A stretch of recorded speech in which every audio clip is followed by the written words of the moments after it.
ఇంకా గుంటూరు జిల్లా తెనాలిలో ఓ మహిళపై దౌర్జన్యం చేసి ఆమె ఇంటి ఆక్రమణకు పాల్పడిన వైసీపీ కౌన్సిలర్ను పోలీసులు ఎట్టకేలకు అరెస్ట్ చేశారు. గత వైసీపీ ప్రభుత్వంలో అధికార పక్షానికి చెందిన 33వ కార్డు కౌన్సిలర్ మొగల్ రహ్మద్ బేగ్ అధికారుల అండతో తన వార్డులోని ఇతరుల ఆస్తులను స్వాధీనం చేసుకునేందుకు వారిని భయభ్రాంతులకు గురి చేశారు. మనుషులతో కొట్టించి వారి ఇంటిని తన పేరున రిజిస్ట్రేషన్ చేయించుకున్న ఘటన వెలుగులోకి వచ్చింది. చెక్కుల మీద నేను సంతకాలు పెట్టానమ్మా. అది అగ్రిమెంట్ కాగితం మాకేం ఇవ్వట్లేదు, ఉపయోగం లేదు. నువ్వు రిజిస్ట్రేషన్ చేసినప్పుడు అది మా దగ్గర అవ్వదు. నీ మీద మాకు నమ్మకం, మా మీద నీకు నమ్మకం ఉండాలి కదా అన్నయ్య. ఈ ఒరిజినల్ ఇంటి కాగితాలు అన్నాయి, కాగితాలు మీ దగ్గర ఉన్నాయి. నేను ఆలోచించుకోండి, సాయంత్రం రేపు పొద్దున్న లోపల డబ్బులు అందితే నేను ఇచ్చేసేస్తా. లేకపోతే కానీ నేను సగాయితాల మీద మీరు తెచ్చుకొని నేను సంతకాలు పెట్టేసేస్తా. అన్నయ్య ఒరిజినల్ కదండి. అగ్రిమెంట్ అమ్మా, అది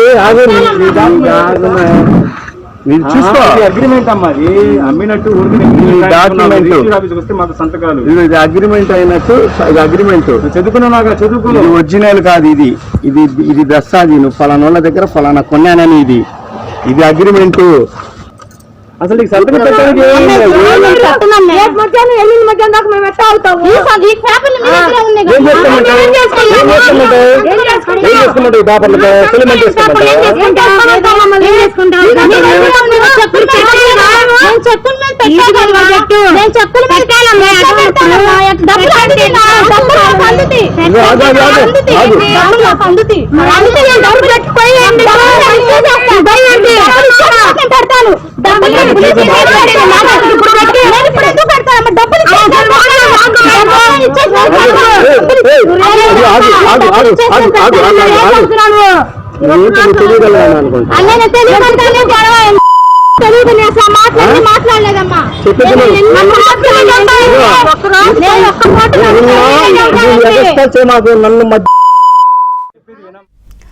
బాలాజీరావుపేటకు చెందిన భార్యాభర్తలైన జయశ్రీ, జోజీరావులు తన స్వగృహంలో ఆర్ఎంపీగా జీవనం సాగిస్తున్నారు. ఏప్రిల్ నెలలో కొందరు వ్యక్తులు ఒక మహిళను తమ వద్దకు తీసుకొచ్చి గ్యాస్ అనారోగ్య సమస్యతో బాధపడుతుందని ఓ ఇంజెక్షన్ ఇవ్వాలని కోరారు. దీంతో జయశ్రీ ఇంజెక్షన్ చేసిన వెంటనే ఆ మహిళ కింద పడిపోయింది.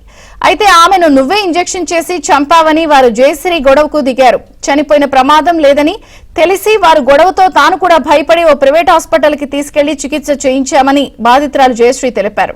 2 రోజుల తర్వాత 100 మందికి పైగా జనం తమ ఇంటి మీదకొచ్చి భయపెట్టి సుమారు 13 సవర్ల బంగారం తీసుకుని తమ ఇంటి డాక్యుమెంట్లను తీసుకుని చెక్కులపై సంతకాలు చేయించుకున్నారని బాధితురాలు తెలిపింది. మీ క్లినిక్ దగ్గర ఘర్షణ జరిగిందంటే ఆ వార్డుకు సంబంధించిన ఆయన కదండి, ఆయన ఫోన్ చేశాడు కదా అని చెప్పని మేము వెళ్ళామండి ఆయన దగ్గరికి.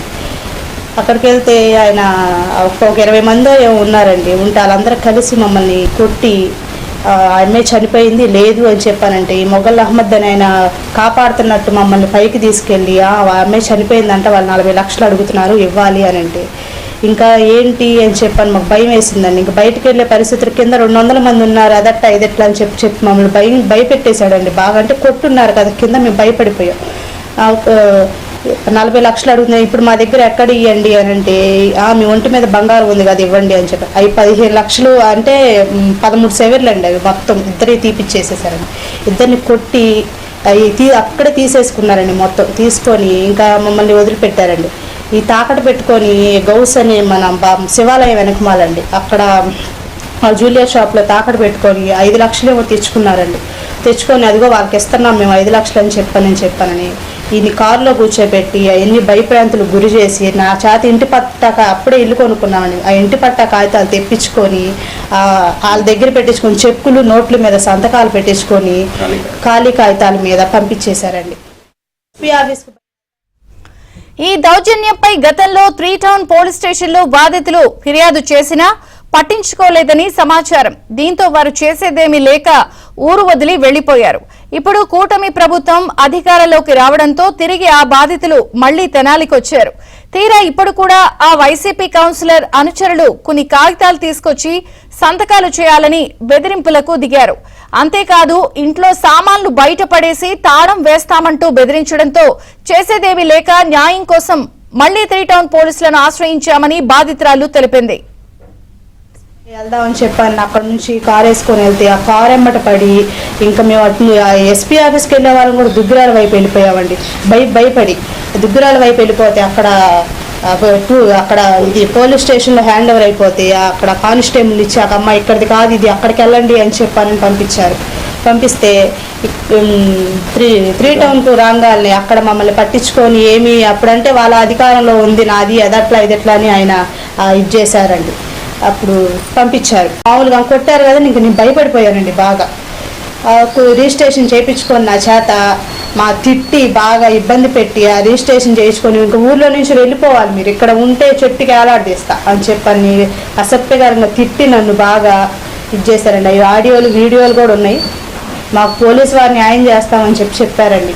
న్యాయం చేయమని కోరుతున్నాము. మా ఆస్తి మాకు ఇవ్వమని చెప్పని కోరుతున్నాం. రోడ్డు మీద నుంచున్నామండి. 2 పిల్లలండి నాకు. మాకు ప్రాణం మాకు ఏమైనా చేస్తారేమైనా భయం కూడా ఉందండి. భయపడతా కూడా ఇంకా ఇది లేదులే అని చెప్పానని బయటకు వచ్చేసామండి. మాకు న్యాయం చేయమని కోరుతున్నాం. ఇదిలా ఉంటే బాధితులు జయశ్రీ జోజీ కుమార్ దంపతులు ఇచ్చిన ఫిర్యాదుతో 33వ వార్డ్ కౌన్సిలర్ మొగుల్ రహమత్ బేగ్, ఫజల్ బేగ్, జాన్ సైదాలను అరెస్ట్ చేసి కోర్టులో హాజరు పరిచామని 3 టౌన్ ఎస్ఐ వెంకటేశ్వరరావు తెలిపారు.